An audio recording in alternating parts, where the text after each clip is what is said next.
Hey everybody, welcome to the Performance Anxiety Podcast on the Pantheon Podcast Network. I am your host, Mark. Guitarist Kevin Armstrong has had an extraordinary career, even though it was nothing like he thought it would be. His promising solo career dissipated pretty quickly after one disastrous gig. But when one door closes, another one opens. Almost immediately after that gig, he got a phone call to do some guitar work.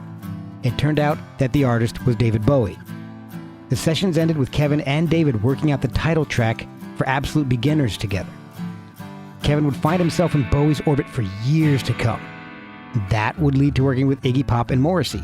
And I haven't even mentioned the work he's done with Thomas Dolby, Live Aid, Mick Jagger, Paul McCartney.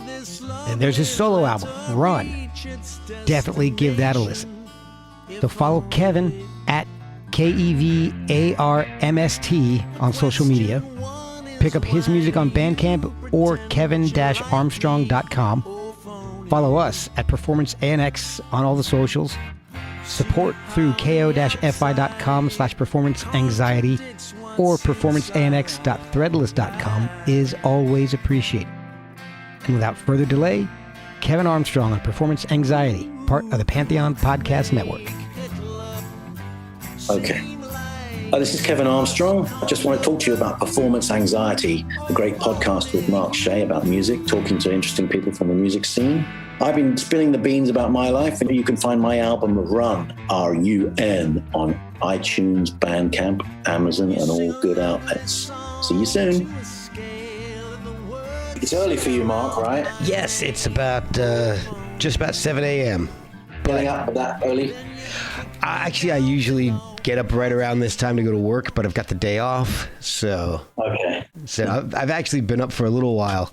Got my cup of coffee. Great. And snowing here currently, so. Whereabouts are you based? I'm in Virginia.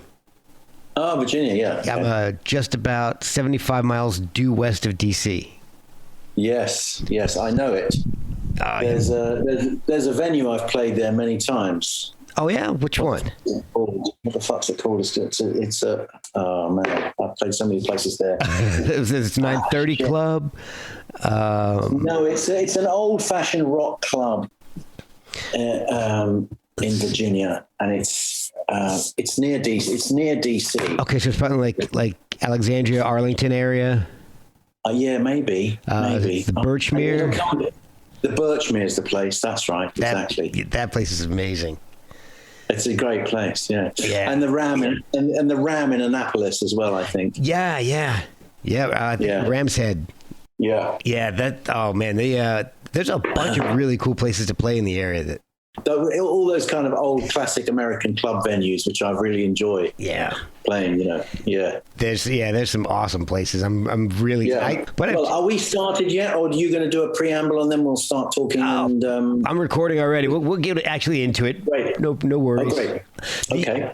So I don't know. So I heard your podcast with Rob Marshall, who's a friend of mine from my town where I live now, and excellent. And he's a recent arrival here on the South Coast as well. Oh, I love Rob. A lovely guy. Yeah. Oh, he's a great guy. He's gotten me in touch with some wonderful people. So I'm very grateful to him for everything he's done for the podcast. Great.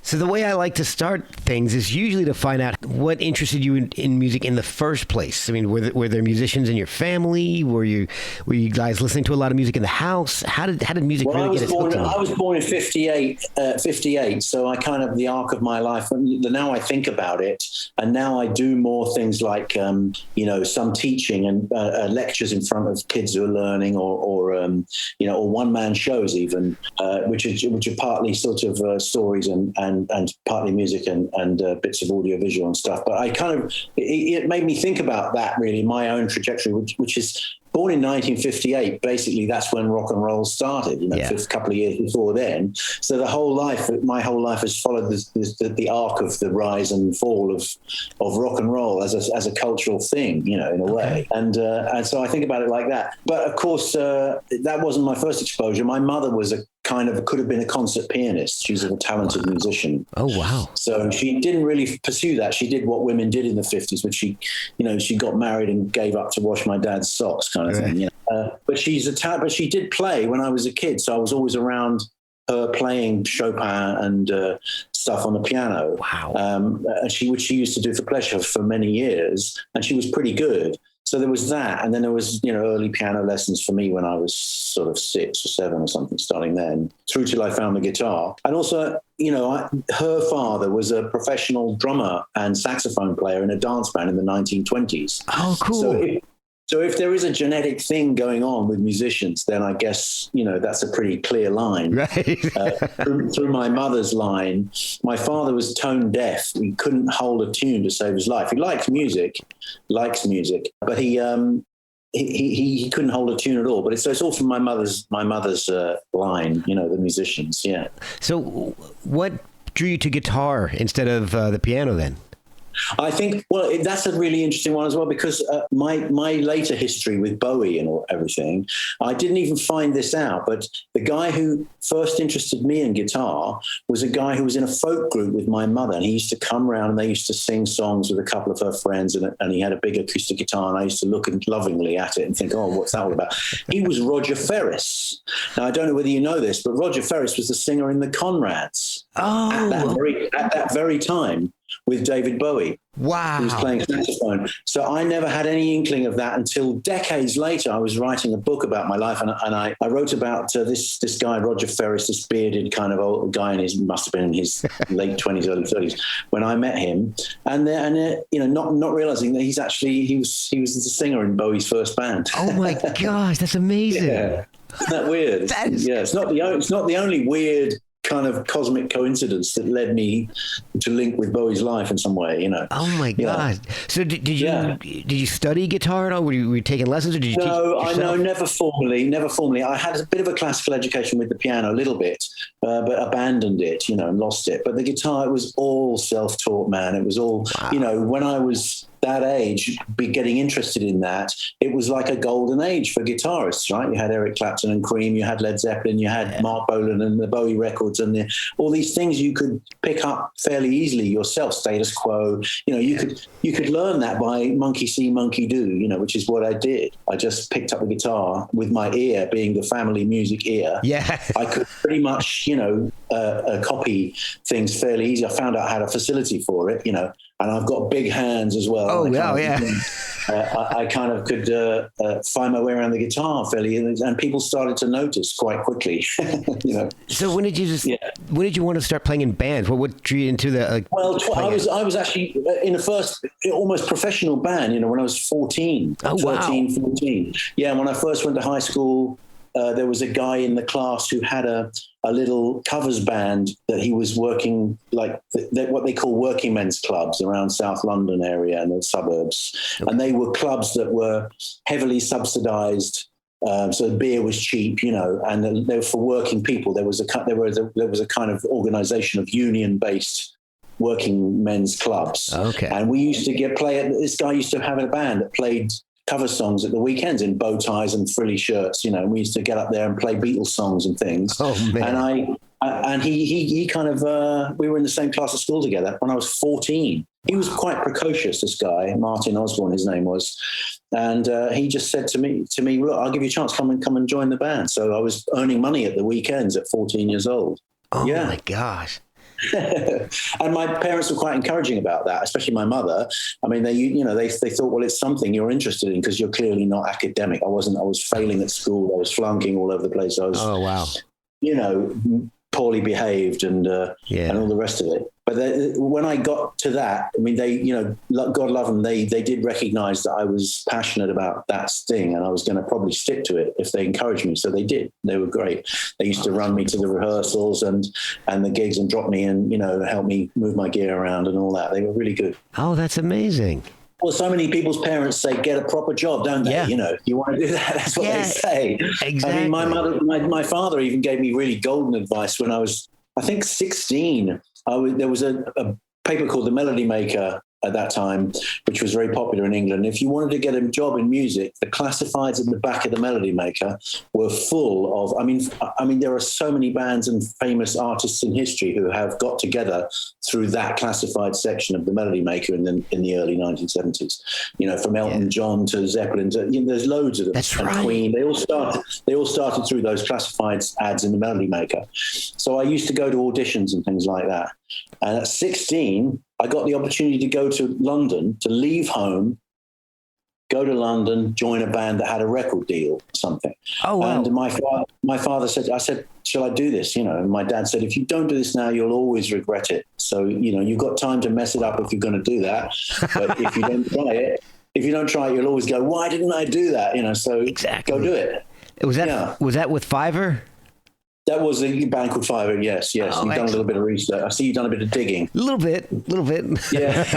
That was a terrible band. I mean, it wasn't terrible. It could have been a reasonable little band. And they were nice guys, you know, Jewish guys from North London. One of them was a child actor in the film Oliver. Wow. And so he was the kind of focus of attention, really, as far as any professional kind of, advantages came, because he was a bit of a performer. And all of us were into music. And it was quite a good band. But professionally, a record company, EMI, wanted that band to just be, it was like a boy band, you know, someone else will write the songs, session musicians will record the stuff, and you'll just have your photograph taken and look nice, you know, and it was just so pretty easily it became, well, if I'm going to be serious about music, this isn't the place, you know. Okay. Was that when you decided to form, was it Local Heroes, SW9? Or was that after? That was a little later, but in a way, yes, the seeds of that were, you know, trying to leave that kind of little professional situation that was Fiverr, which was going nowhere.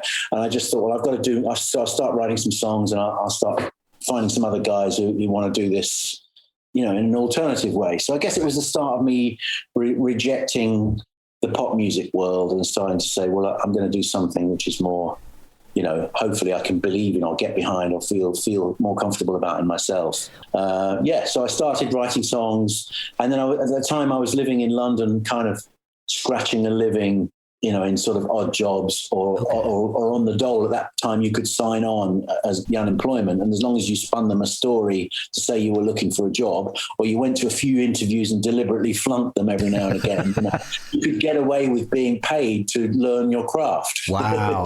That's the way I saw it. So we were living in rough places and squats and bedsit places, and I was just learning to play guitar and hanging out and trying to find out what that was all about. Wow. I got a chance to listen to Local Heroes not too long ago for the first time, and it was amazing. Competition was the first song that I heard, and I almost didn't go any further because I just wanted to keep playing that song.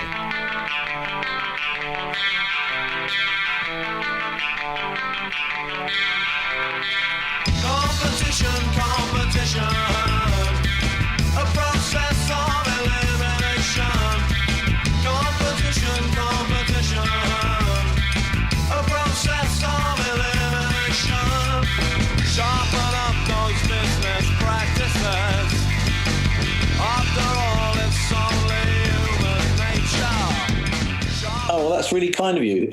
I mean, when I listen to that now, I kind of obviously I don't recognize part of the kind of angry young, iconoclast that was trying to desperately full of piss and vinegar, trying to kind of say something. I do kind of admire that. I kind of listen and think, that was a good try, but I kind of at the same time I kind of cringe, a little bit, thinking, oh my God.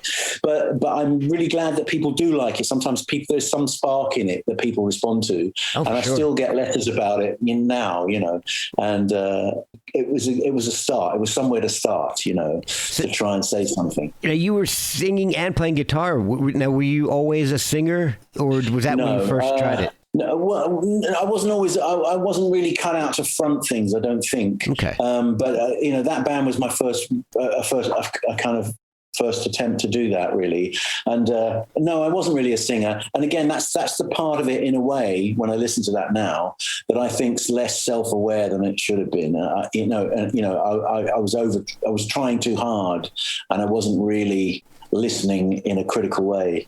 Like I would now, kind of thing. But so it had more confidence and more attitude than any ability. That's what I think about it. It did. The great thing about Local Heroes is it cemented my friendship with Matthew Seligman, the bass player, who was at the time in a group called the Soft Boys. Yes. And he was in the Soft Boys, and I kind of borrowed him for Local Heroes, and we became friends. And that led on to when Local Heroes. Well, what the defining thing about Local Heroes really was a personal thing, which was I had a brother who was a year younger than me. Mm-hmm. He was born in 59, and he was a Bowie fan. Again, this is another thing. He was a huge Bowie fan to the point where he'd be down at the record store on the morning of release of a Bowie album to get the album. So he was, his trajectory with Bowie was like he bought Space Oddity, and then he bought Hunky Dory, and then he bought Man Who Sold the World, and then he bought, Ziggy Stardust, Aladdin Sane, Pin-Ups, Diamond Dogs, Low Heroes. And then he was killed in a motorbike smash in 79. Wow. Age just shy of his 21st birthday. And he'd been really a supporter of mine with the music and everything. He'd always come to my gigs, and he'd come and he'd support and everything. So he was my introduction to Bowie. Wow. Really, and the albums that he bought spent as much time in my room as they did in his room at home, because I used to borrow them. And, I was into, so that was the kind of thing. So, and then where was I with Local Heroes with Matthew? Our friendship led on to Thomas Dolby. Right. Yeah. Yeah. So because Matthew was playing with Thomas. Oh, okay. And they were friends. And then actually that album that you heard, Competition, Thomas appears as a guest musician on track cuts on that New Opium side of that record. Oh, okay.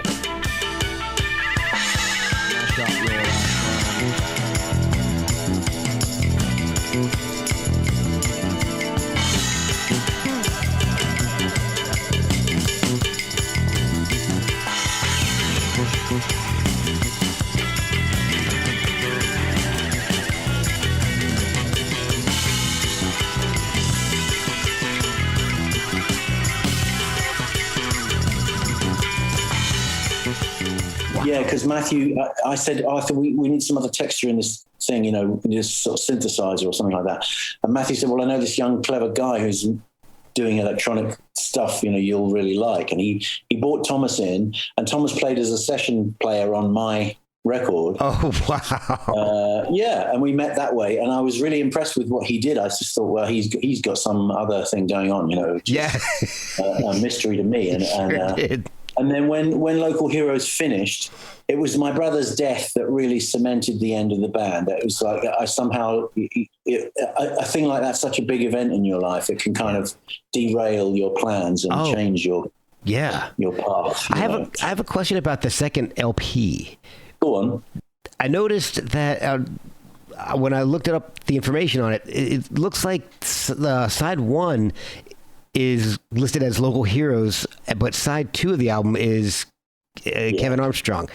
So, well, that's right. Well, I think that's exactly what happened. Is the band broke up during the album, so there was, the drummer had alcohol problems, and then we were clearly with the record company. We thought, well, what you started with was a load of pop demos, and what you've ended up with is more experimental than we want, and so there was all sorts of things going on. So I just made that New Opium side myself. Okay.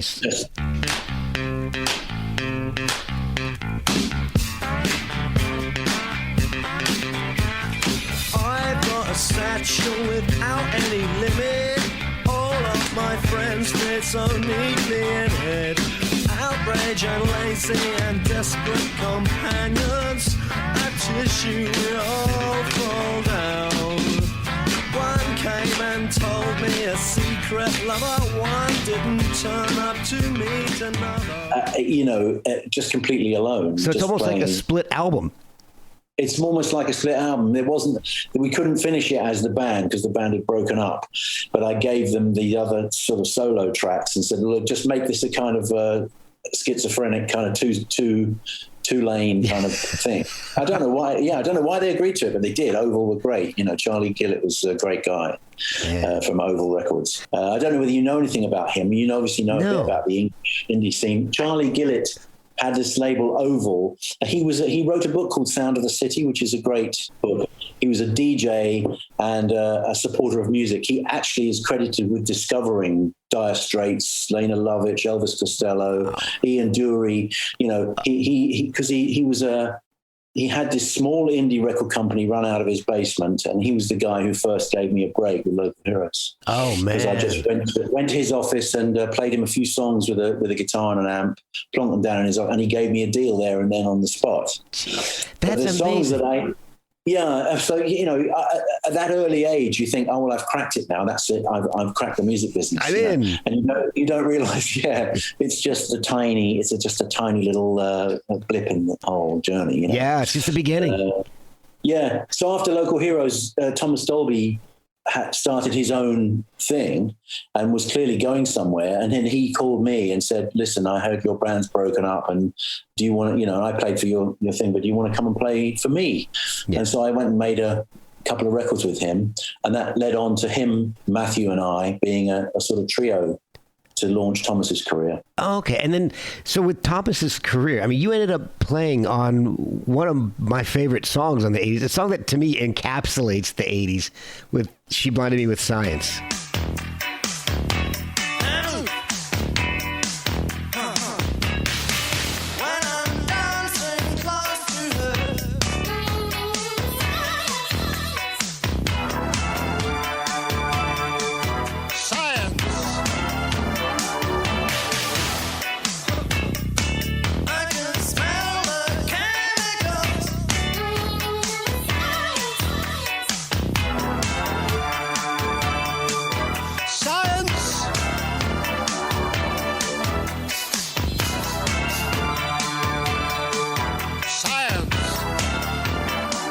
Yeah, that was really a product of me and Matthew and Thomas jamming that out in a room. You know, he had you know, he was obviously doing programming and he was an early adopter of sequencing technology. And after Kraftwerk, and there was none of it. You couldn't buy a MIDI sequencer then. You had to adapt old bits of computing equipment and things like that. So that's what he did. But that was literally us jamming out that song, and that was the arrangement that was a product of that band being a band, definitely. So we had a lot to do with that, Matthew and I. Yeah, I would have loved to hear you guys jamming that song out, because developing that, oh man, it was great. And I learned a lot with Thomas. You know, he's the closest thing, well, apart from Bowie, I think he's probably the cleverest musician I've ever encountered. You know, the way he works in the studio. The way he works in the studio is extraordinary. He's not really a spontaneous jamming musician, really, normally. Mm-hmm. He's very thoughtful what he does, and very calculated and very perfectionist. Yeah. But I've noticed that he's been asked in later years, you know, the question,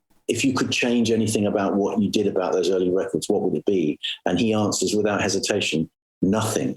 That's Which awesome. Might seem like an arrogant answer, but actually in his case, I really believe it, because, you know, when I first did a session with him, he made me do 47 takes of the same phrase on a thing, and I just couldn't understand it. From, you know, I've been like, you go down the pub, you have a beer, you go into the studio, you play something, and then you listen to it back, and then you go back down the pub. Yeah.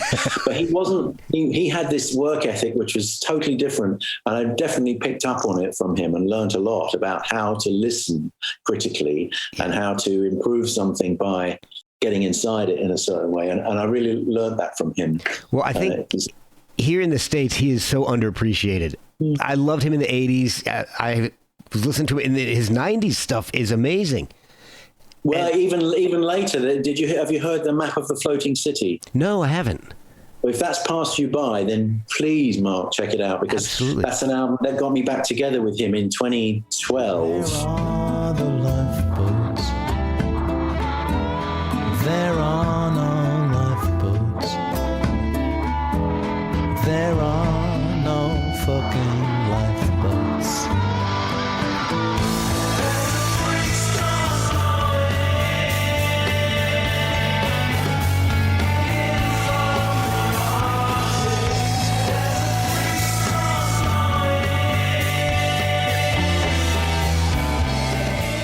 just called me up and he said, you know, he had this thing with an earthquake destroyed his house in Half Moon Bay or something. And they had to relocate back to England. But anyway, he started making this record in a converted lifeboat in his garden at Shingle Street, which is on a beach. And he dropped up this old lifeboat. It's called the Nutmeg of Consolation. And he built a studio in it. And he started making this record, and he called me and Matthew again. And we went up and I started playing some overdubs on it. And it's a beautiful record. Make a note of it and check it out, because it's some of his best later work. It's called Map of the Floating City. All right, I'm typing that down right now. Map of the Floating City. Yeah, it's vintage Dolby, and we did tour it in America in 2012. He made this kind of a video trailer that looked like something out of a steampunk movie. Cool. And we towed it behind the tour bus, and people could get in it and leave messages for the future. And he buried the capsule in the desert or something. He's always got ideas, you know. I don't know whether you know now. He's a professor at Johns Hopkins in Baltimore. I was just at Johns Hopkins a year or so ago with my wife. Unfortunately, I didn't know. Otherwise, well, Thomas, the faculty gave him a building, and I think it's an old Art Deco cinema, and they said he could do it up and make it into a facility for teaching surround sound and VR audio techniques. And he's trained, I think, the first cohort of students who are qualified in that, and he's a professor. Yeah. Oh my God, that could be a whole podcast on its own. Jeez. Well, really, I mean, if you, I'll put you in touch if you like. You can ask him. I would love that. That would be a highlight.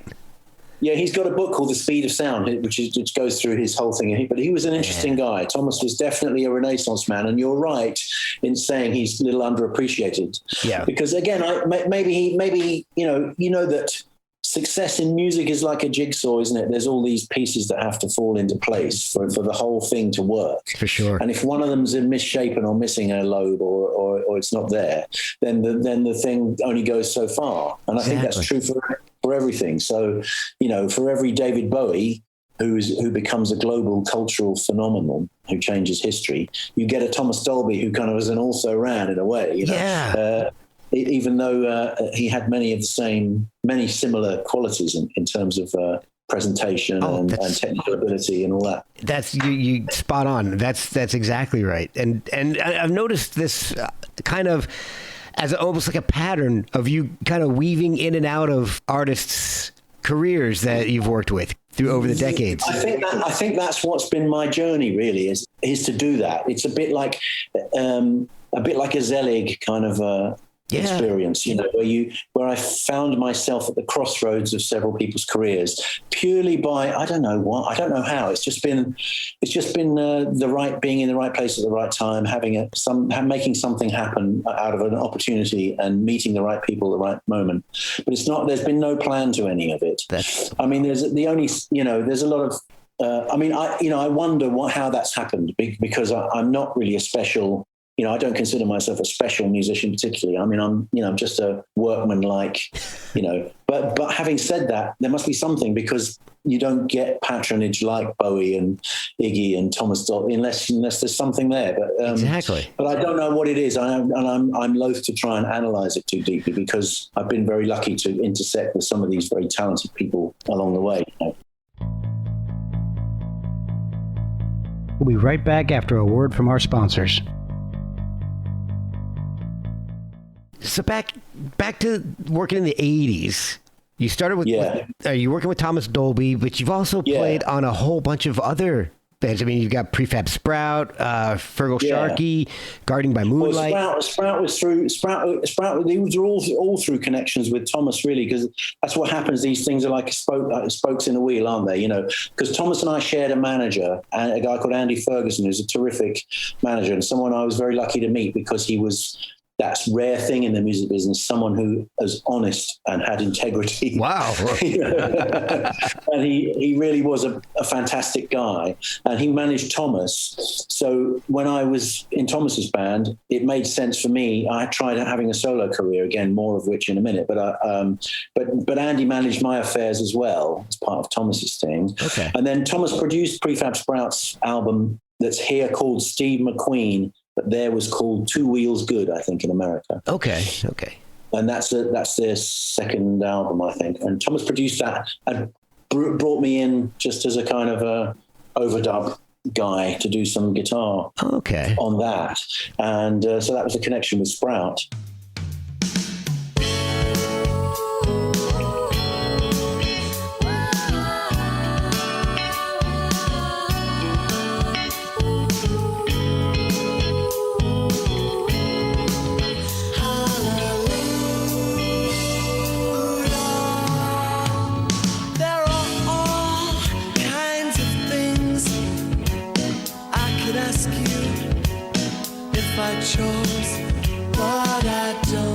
And then, the connection with Bowie was partly through knowing Andy Ferguson as well. Because after Thomas's band, I'd gone as far as I could with collaborating with him in the 80s. I started to do my own thing again. I thought, well, I'm confident enough to have another band.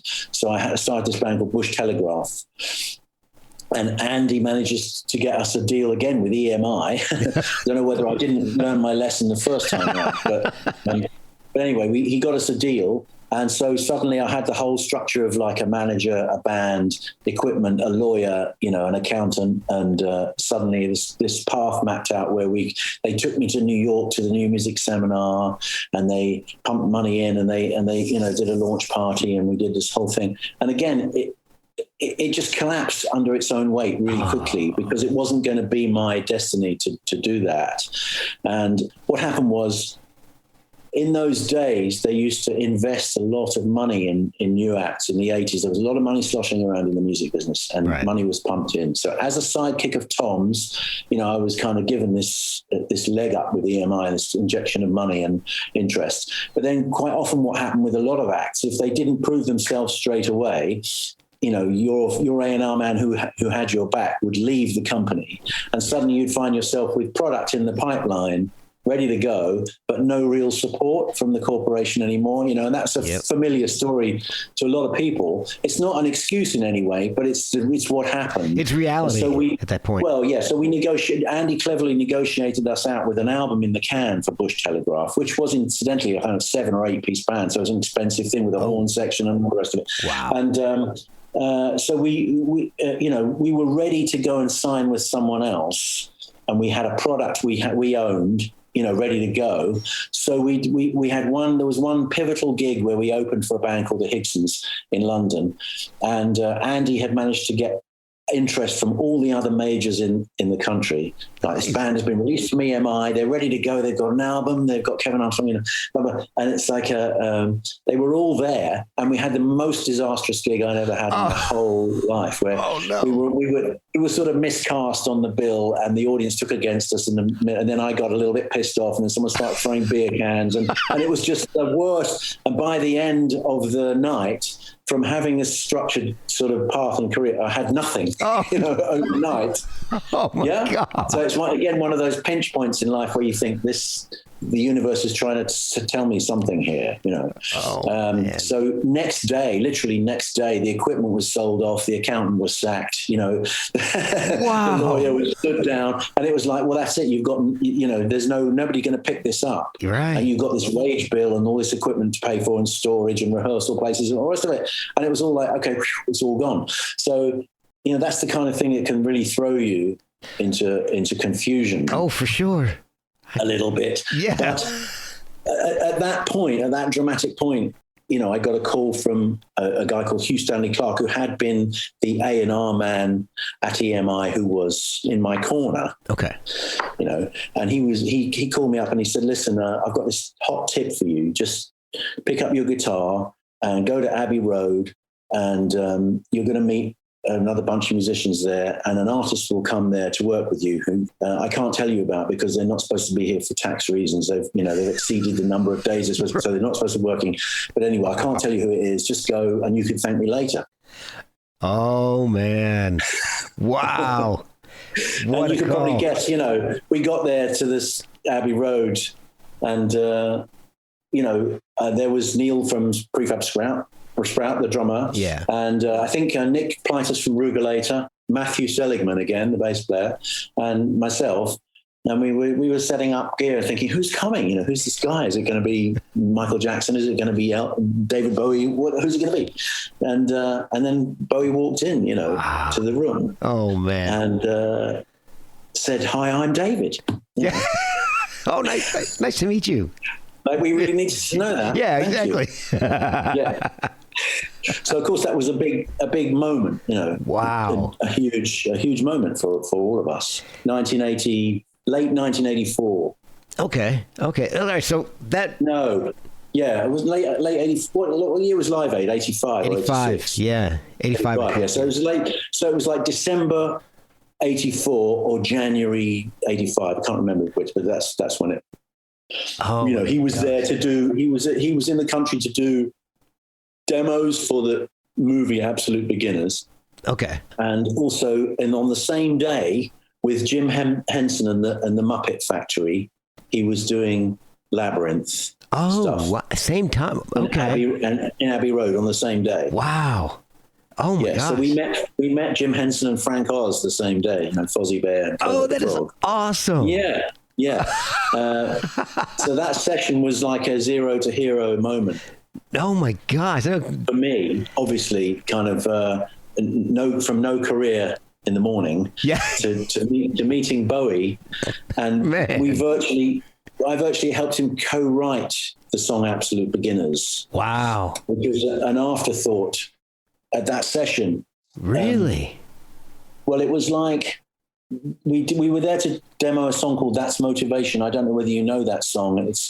Bowie performs it in the film Absolute Beginners. Okay. For reality, you're bruised and bewildered.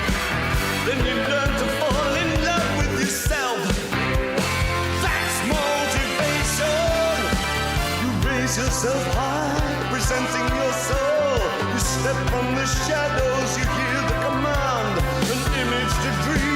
You tremble permission, tomorrow's rewards blur the skies of today. You're swept by the tide that lights every dream, a life of such powerful meaning.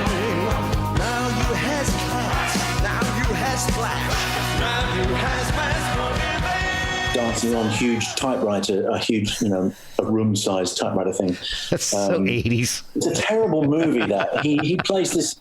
He plays this character called Vendis Partners, who's a sort of has a terrible American accent and is a corporate sort of cipher for the 80s, greed kind of thing. And so it's quite an embarrassing turn of events. But but he was there. But this song called That's Motivation, which is God, sorry, no problem. Yeah, that's my daughter. I'll call her back. You can take it if you need to. You can pause. No. It's all right. She can call me back.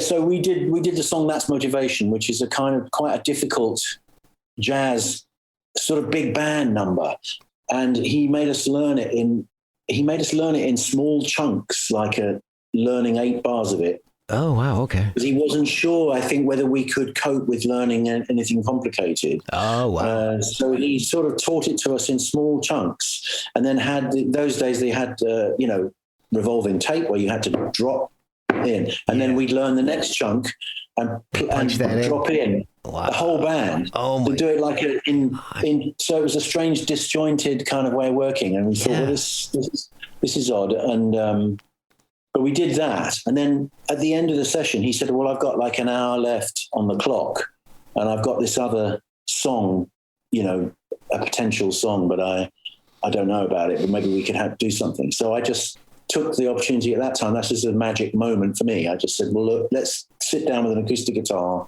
and show me what you've got and see if we can knock something up. Wow. And that was Absolute Beginners. Oh my God. So he literally had a notepad and was writing lyrics then and there, because I was able to say, well, if you put this turnaround here and extend this, and show him what I thought, he said, well, this isn't finished. And I said, no, I think it is. And I was able to sort of spot the emergence of that song and help him finish it.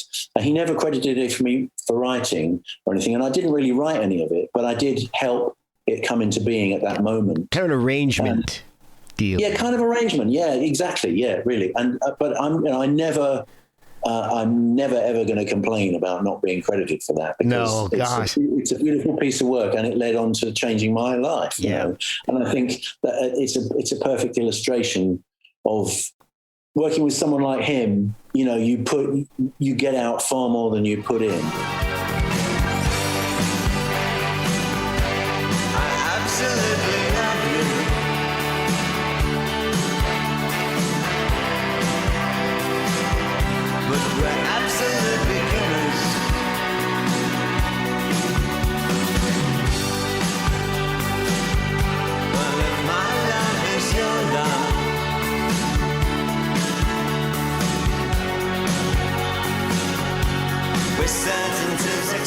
Well, that's also, some rarefied air to say, yeah, I sat down with an acoustic guitar and wrote a song with David Bowie, just the two of us. Exactly. I mean, God. Exactly. And I did go on to really properly write 2 songs with him after that, which not everyone can say, not every Bowie sideman can say. And also at the end of that day, I think it was either that day or a few days later, I got a call from him. And he said, do you want to help me put this, there's this charity gig, that Bob Geldof's got an idea for. Do you want to help me put a band together for it? Wow. Oh my gosh.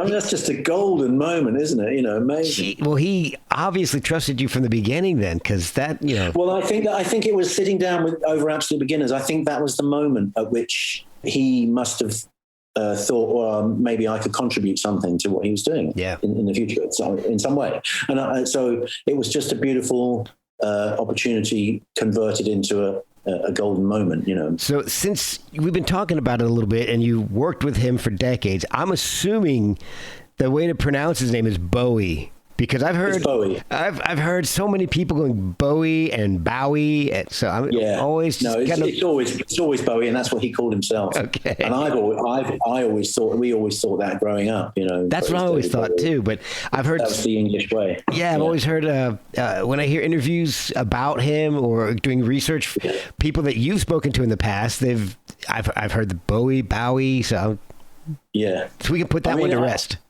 It's definitely Bowie. That was definitely his pronunciation. So that led on to a kind of 10-year association with him, with gaps in it. But speaking of bad video, you're in a song that I think is really cool, but possibly one of the worst videos I've ever seen, which is "Dancing in the Street."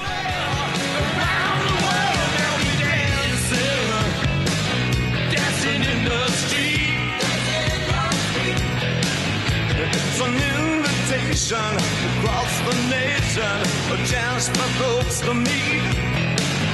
Laughing and singing and music swinging, dancing in the street, Philadelphia, PA. Baltimore, Messina. Don't forget the Motor City.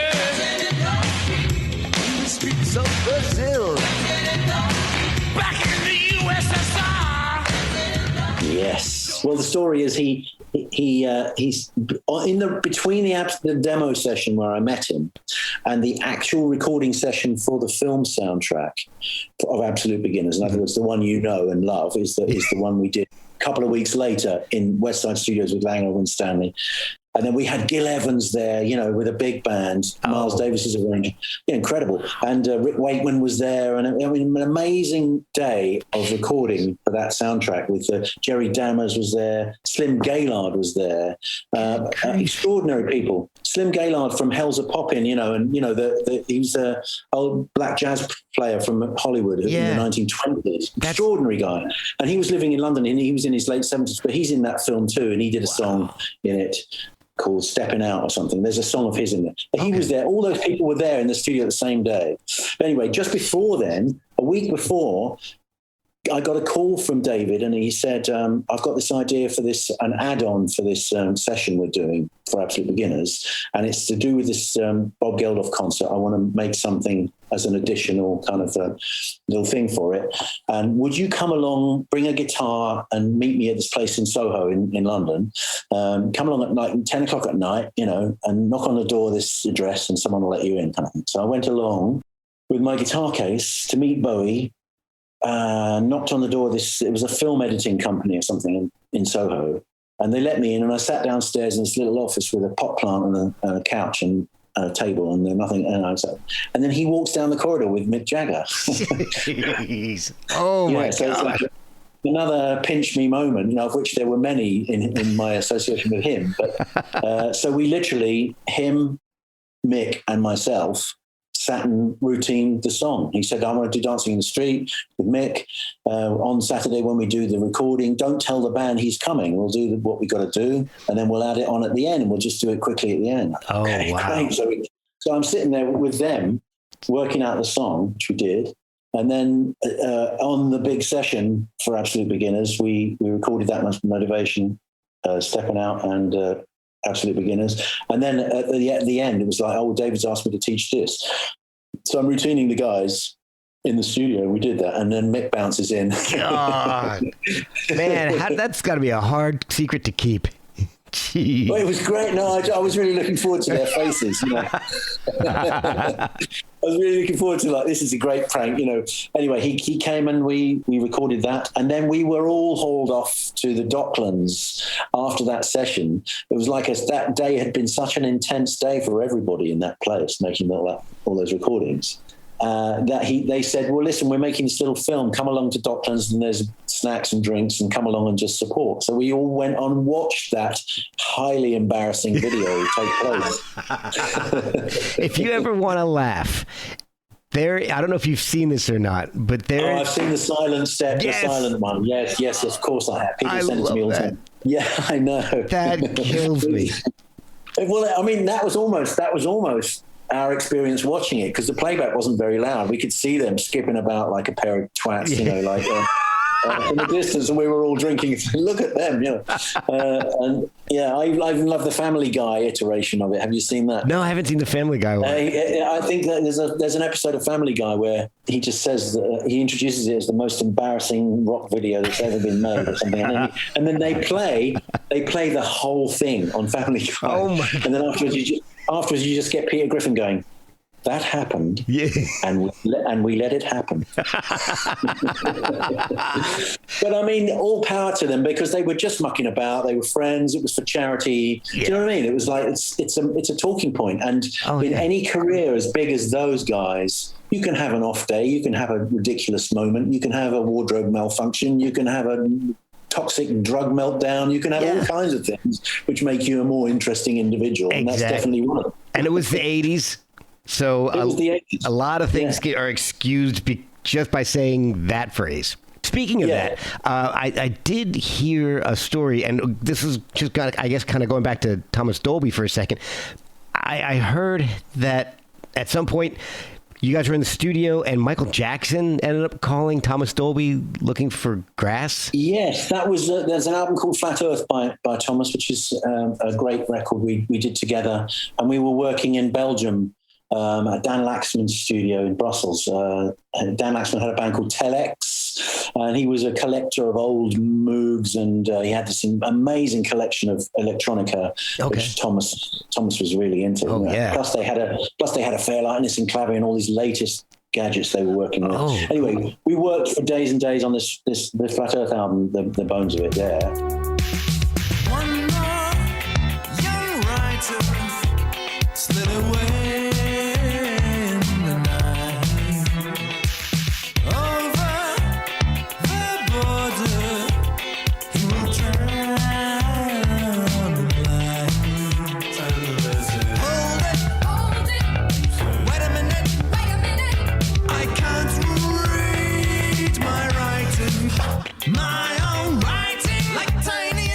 Yeah, and there was a call which I took in the studio, I think, and it's Michael Jackson for you, and I think he was calling. Yeah, Thomas did have a little friendship with him, That's amazing. Which extended to, I think Thomas visited Neverland Oh, wow. once. Yeah, he says. I think on that call, I think Thomas got off the phone and told us that Michael had asked him if we could pop to Tibet to get him some pampas grass for his llamas or something, because one of those things where I guess he thought, Belgium, Tibet, it's all just car drive or something. Yeah. And he wanted grass, like actual grass, not weed. I think some sort of product that he fed to his llamas, which is specially flown from Tibet. Oh my God. Why not? That's just weird. It's weird. Because obviously Michael Jackson, I never met him, never saw him or anything. That's weird. But okay, so back to Bowie, and I'm assuming because they were such close friends that Bowie was your conduit to working with Iggy Pop. Well, of course, yeah. Just again, I got a call in '86 from David. I think I was working with my old friends called Alien Sex Fiend. Right, yes. Yeah, they're a kind of goth punk band. Yeah, I remember them. I produced some of their early records, and I'd known Nick Wade since he was in a band called Demon Preacher in the punk days, and I always thought he was a nice, interesting guy. And their band was amazing because they distinguished themselves over the 30 or 40 years I've known them as knowing nothing more about music today than they did from day one. Which I think is some sort of heroic mission they were on, never to learn anything, but still to be great and have a great thing. Amazing. I occasionally used to help them make records just to, because it was so fun. And we were making a record in Wales, I think, and I got a call from Bowie saying, get on a plane tomorrow, come and meet Iggy Pop. Wow. So, of course, I'm there. Yeah. I am there. Absolutely 100%. Bye, Alien Sex Fiend. I love you. Yeah. Bye. And, you're not going to learn anything else, so I'm going to go and... Yeah, exactly. I've taught you all I know. Bye. So I did turn up in Montreux at Mountain Studio, or what was then Mountain Studios, Queen's Place in Montreux. And it's on the side of the casino on the south side of Lake Geneva. It's quite an attractive setting. So you're working with these icons in the most beautiful locations in the world. Yeah. Oh, my God. And I still don't really, I kick myself every day for not making a better fist of it in a way, because, the odd thing is, Mark, now in my 60s, I have had this amazing chance to redo some of these things that I've done.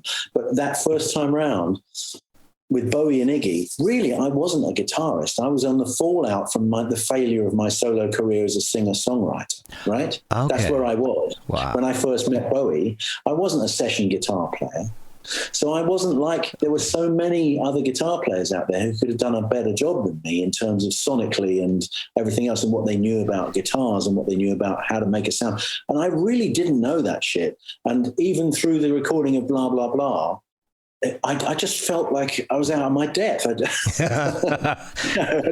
Why am I here kind of thing? I'll do this and I'll really enjoy it. And it's great. And I even got asked to put Iggy's band together, which I did. And we toured for a year and a half. Wow. After that for the Blah, Blah, Blah record. And it's a great record. Lots of it. It actually is a great, it's almost a lost Bowie record in a way. Some of the songs on it are really great. Oh, yeah. It's got, the iconic song, Real Wild Child. That's... Started school like I'm real cool. Got a dance like a fool. Got the message that I gotta be a wild one. Oh yeah, I'm a wild one. Gonna break and loose, we're moving wild. But you, baby, I'm gonna be a wild child.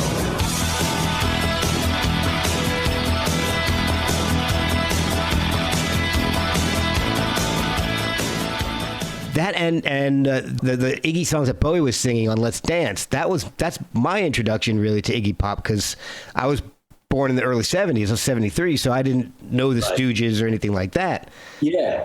I had come across Iggy as a kind of offshoot from Bowie because he was always associated with Bowie early on. So I'd heard Lust for Life and the Idiot and those records, and then investigated Stooges records. So I knew quite a lot about Iggy before I met him. In terms of the music, I'd been really into it actually. A few times I've been obsessed over various albums. So it was a fantastic opportunity for me. And when I met him, I I didn't know what to expect. I thought he might bite the head off a chicken. Yeah. Or something. But he was actually a collegiate, very articulate, very cultured, very nice guy straight away. And we went out within hours of meeting. We went on a little boat trip round Chateau Chillon. He was talking to me about Byron and how Byron had hung out here. And he obviously knew a lot about literature and everything else. And again, that's the thing about Bowie, which is so rare, and Iggy to some extent too, is these guys are not, a lot of pop stars you meet and rock stars, they're not the sharpest tool in the shed. They do one thing really well, and they've got talent and the rest of it.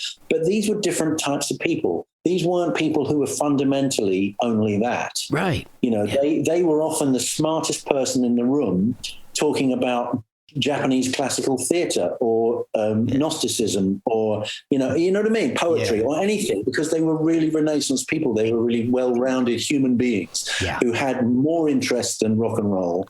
And they brought all that into their rock and roll. And that's why Bowie is so resonant today, because he's more than just a fucking singer. He's like, he was a true visionary who had so many strings to his bow, and that's all shot through the work. And you can't help but make something that's deeper at that point. And that's what I think. But with both of those guys, Iggy, again, he's more of a raw, visceral individual. And I think that his and Bowie's dynamic was really interesting for me to see at that point, their relationship, because I think each of them had something that completed the other, or the other wanted. I think Bowie wanted more of Iggy's animal side, the pure rock and roll, animal, fearless kind of thing. Yeah. And Iggy wanted more of Bowie's intellectual approach as well. And I think they really were good friends because they were so different. Was working with them similar, or did they have completely different approaches into the studio? Well, that album was something of a. I think about that. And a lot of the groundwork for that album was done by the time I got there. Oh, okay. They'd already done it. And so quite a lot of it was a box ticking, or a sort of Bowie would come with a list of tasks on a clipboard, to do today, guitar on this, backing vocals on that, or whatever. So I wasn't there at the creation moment of those songs. Right. And many of them also, what characterizes that particular piece of work, I think uniquely in Iggy's thing, apart from maybe some things on the Idiot or whatever, was it was all drum machine. It was all drum program. There wasn't a band. Okay. Blah, blah, blah wasn't a band. It was just me and Erdal Kazilke and Bowie and David Richards engineering. And so those tracks were assembled very much like modern tracks are now, by a couple of guys at computers starting off doing things, and then things overdubbed. And so the way they worked was, I think Bowie was really in charge of that whole production. It was one of my pussycats. I was going to say, I couldn't tell what that was. Like, do you guys have bears? Bear attack. So I think that they were assembling it quickly. I think Bowie was paying, Bowie was the patron of that record. Iggy didn't have a record deal at the beginning of it. Oh, okay. I think Bowie was that was one of the points in Iggy's life where Bowie was saying, come on, let's write some songs, make you an album, let's get you off the ground, because it was a low point in Iggy's career, and it kick-started a new era for him in a way. Really did. So you've done some co-writing with Bowie and with Morrissey, and I want to get into that, but how does that happen? If like you're saying, you weren't there for the inception of the songs, when does that happen?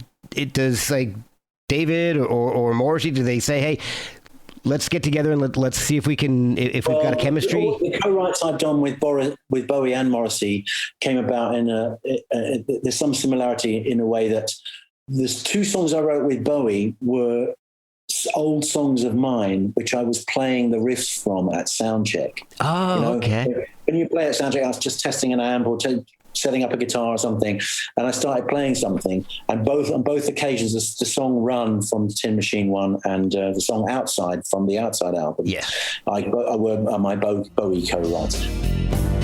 It's happening now. The craze in the hot zone.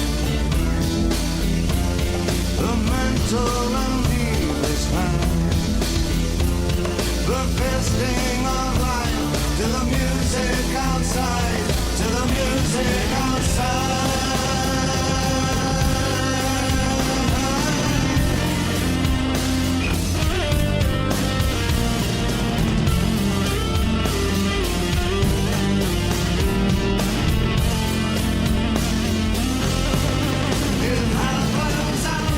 And they both were things I was playing in his earshot, and he came over and said, "Can you give me that? I like that," you know. Wow. And so that and the Morrissey was different in that I'd figured out that I thought that the way that him and Johnny Marr wrote together was that if you strip the vocals off a Smith's records, they almost sound like perfectly finished guitar instrumentals. Yeah. Do you know what I mean? Yeah, you're right. There's much more harmonic richness and melody in the guitar parts than there is in Morrissey's part. Right. And I thought that Johnny Marr must have given him pieces that he'd conceived and were pretty complete, and let Morrissey do his four notes over the top, you know, and write the great lyric and all that. And that's how I figured out that must have been their method, because I don't see how they could be in the same room and come up with that stuff. So when it came chance to work with Morrissey, I did the same thing. I threw a lot of guitar instrumentals at him that I'd worked on, and chord sequences and things, and just gave them to him. And then he came back with completed vocals over what I'd done. Wow. On the rack I was, easy meet and a reasonably goodbye. A reasonably goodbye. The Piccadilly Polare was just silly slang between me and the boys in my gang. So Rona Travolta, oh you lovely Candula. How did you start working with Morrissey? I've heard. Well, again, after you work with Bowie and Iggy, right? You know, people notice that. Yeah. So some people want to say, well, I want to work with him. So I started to have a blossoming kind of session career where people would call me up to play on records. And at that time, there was good money in that, you know, to go and play an overdub on a record, you could get good money. And then I got a call one day from somebody at Rough Trade saying, Johnny Marr has left, you know, Smiths has broken up, Morrissey would like to meet you. So I just went along for a cup of tea and a biscuit with Morrissey, you know, and he said that he wanted to continue the Smiths and get a new guitarist, and would I be interested? And I said no, because I thought that I actually told him that he reminded me of the Black Knight in the Monty Python movie. He had his limbs hacked off and said, "Come back, here's only a scratch," or whatever, you know. And because I thought if you wanted to do some records, then I was interested in that, but I wasn't interested in being part of the Smiths, because I didn't think the Smiths could exist without Johnny Marr. Oh yeah. So we you know, I went away, and then I got a call about 6 months later or a year later or something from Clive Langer, from producer, saying, "Listen, we are making a Morrissey record, and would you like to come and play?" So of course, wow, I was there for that. And then I pitched in some. That was for the album Bone a Drag. I don't know whether you know that record. Yep. It's like it's got some reprisal of earlier Morrissey solo work and some originals, and the originals I had something to do with, but it's a strange album, isn't it? Because it's not really it was supposed to be a new Morrissey solo record, but he somehow, you know, got depressed in the middle and gave up or something. Something happened. I don't know. Yeah, that's a weird one. But I mean, you were working with some amazing people at the time. So we get, you know, there's Bowie, Iggy, but you also Brown, Morrissey, Keziah Jones, Barry Adamson, Peter Murphy. I mean, these guys are amazing artists. Yeah. Well, Barry was the second bass player after Phil Butcher had to leave the Blah Blah Blah tour. Barry came in as the bass player for the latter half of that, so we knew each other from then, and he's fantastic. He's great. Oh, I love that solo stuff. Is yeah. So we lived only, you know, minutes from each other in West London at that time, wow. And so when he was making, I think, The Man with the Golden Arm, he just called me, and I went and played some stuff for him. Yeah. Who else was around at that time? Yeah, Keziah Jones. That was after sort of during Tin Machine thing, which is another story altogether, isn't it? Yeah. Yeah, between the end of the Iggy tour and Tin Machine, there were a few things that happened to me. I mean, God, I haven't got enough time to talk to you. Because I'm rehearsing for a solo show. And next Saturday, I'm doing an hour-and-a-half solo show about Bowie. Oh, wow. And I'm playing in my hometown. It's his birthday on January the 8th. And I should have been with Mike Garson in California doing a Bowie alumni kind of project. But COVID has made that impossible. But I am doing a solo show for Bowie's birthday in my hometown, in the club here. Oh, that's great. So we're running a little low on time, so let's hit the new album. There's so much more as well. We just got to have you back on. We got to do another episode. Yeah. At what point? Okay, so the couple questions that I've got for you. You ended up working with Paul McCartney, and it was really awkward. It was awkward, and I feel so bad about that. That was one of my sort of things that could have been another, huge moment for me. But I basically was co-opted into a live band to do a TV show, somewhat based on the Letterman format. It's called The Last Resort, and it was with Elvis Costello's guys, Steve Naive and Pete Thomas, and a bass player from LA called Steve Lawrence. And we were a live band, and we backed the artists actually live on stage. There was no pre-record; it was all live. Wow, that's awesome. It was a chat show. Yeah, it was really great. And so we got to play with Mark Armand and Alexander O'Neill and Was Not Was, and all kinds of people came on and played. And McCartney was the last person on the season who came on. So we played with him all day in the studio, and it was the first live TV he'd done in 22 years or something. And we played a couple of rock and roll songs. There's a couple of YouTube clips of it we played Saw Her Standing There, I don't get around much anymore. Or something like that. Cool. And we played this song. I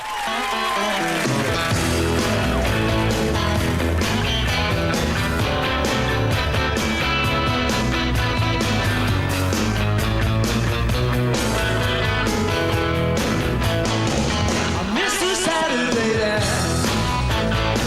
I heard they crowded the floor. Couldn't bear it without you. Don't get around much anymore. Yeah, and he took a fancy to me and said, "Well, would you like to come and play on an album?" And he made me a really good offer, and so of course I did. But we didn't really hit it off. I don't know why. Again, I think it was because maybe again at that time I wasn't quite mature enough to really appreciate the role I was supposed to fill there, and I was just trying to be, I don't know, too arrogant or something. I took a load of recording gear down to the cottage nearby where we were recording. I think that was a stupid move for me to set up a studio, in a place where it just wasn't really appropriate. I was supposed to be there to play for him, and it was clear that I was still doing my own kind of work. Silly. Anyway, and then so I played for him for a few weeks in the studio in an album called Flowers in the Dirt with Elvis Costello in the production chair. And I don't know whether anything I did with him ever made it out again. And there's a more of a story about Paul McCartney years later as well, because there's so many more stories. I wish I could spend more time, but I do have to call it soon. All right. Well, we can do some more of this, Mark. Yeah. Well, we'll set up another time. But what made you do a solo album? How did that come about? Well, it was actually, Bowie dying and then me getting back together with Iggy Pop since 2014. Before that, I'd been doing a lot of studio work on my own, in my own studio. Okay. And I've been writing songs all this time and doing things just for pleasure or whatever. Okay. And after Bowie died, it just galvanized me. I thought, well, I've got to get together some of this work and put it out. Now that I feel happier about what I'm doing, I don't have any pretensions. I want a solo career or going to be a pop star or anything like that at my age. I don't care. I've got to leave this work for posterity in some way and make it exist other than on a couple of hard drives from the last 8 years. Right. And, so I just got together and I put it together, and that's the Run album, which is I've really enjoyed as a completion. And I've enjoyed it so much that I'm 7 tracks into a new body of work right now. Excellent. Which I'm very happy with. Yeah. So I've moved to the coast in the last 8 years. As I say, I've now recently stopped touring with Iggy Pop after a 6-year run with him again, which has been lovely. Wow. We'll talk about that next time because there's lots more to say about this. Absolutely. And I'm sorry if it's boring, but it's great. I like talking about it. Not boring at all. I've listened to Run several times, and my favorite keeps changing. And so currently it's The Way of All Flesh. That's my favorite track on the album.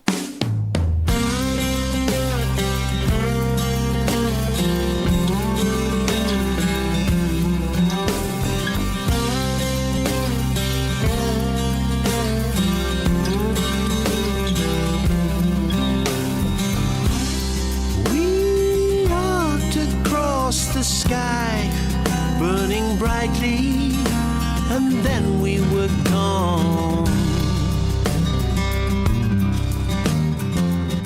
It was Dog Ate My Gyro last week. Okay. But well, I'm really glad, because that's, I hate to blow my own trumpet, but that's the sign of a good album, is when your favorites change. If you do like the songs and your favorites shift, then it means it's got some legs and it'll still sound good in a few years, where can people find the album, and how can they buy it and follow you on social media? Okay, they can find it on my website, www.kevin-armstrong.com. Okay. So they can just Google Kevin Armstrong. I think I come up pretty near the top of Google. Yeah. Or they can find it on iTunes, Amazon, Bandcamp. It's called Run. Or they can PM me through Facebook, and I'll post them a CD if they want a CD, something like that. So, and you've got a new single out, a recent single out on Bandcamp. Well, I put a track out. It's called a track called "Save Your Breath." It's just me and a 6-string bass, tenor, baritone guitar. Thank you. And I just made that. I wrote that during lockdown. It's at a low point of melancholy, during lockdown, walking by the sea. And then it coincided with a coffee mate of mine, Tim Nathan, who's making motion capture pictures of the sea and the sky. Okay. And I said to him, I'd seen his work, and I said, Tim, I think I've got this song that might go with your pictures.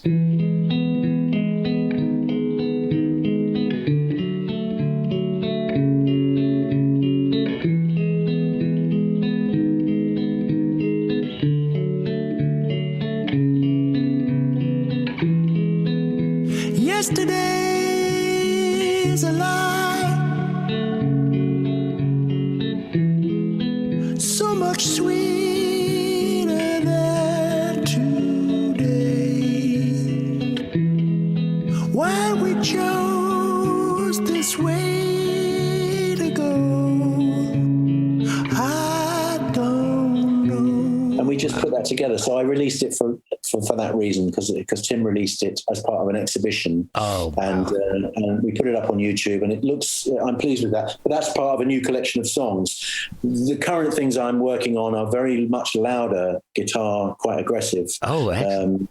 Things which I'm pleased with, and I'm doing that phase of the record now, so I'm into that. Oh, wonderful! Well, thank you so much for spending your afternoon with me, and we'll definitely set up a part 2 of this and get into some more details for sure. That's great. So nice to meet you, Mark, and thank you. I hope someone out there is interested in the story of an old rocker. But there you go.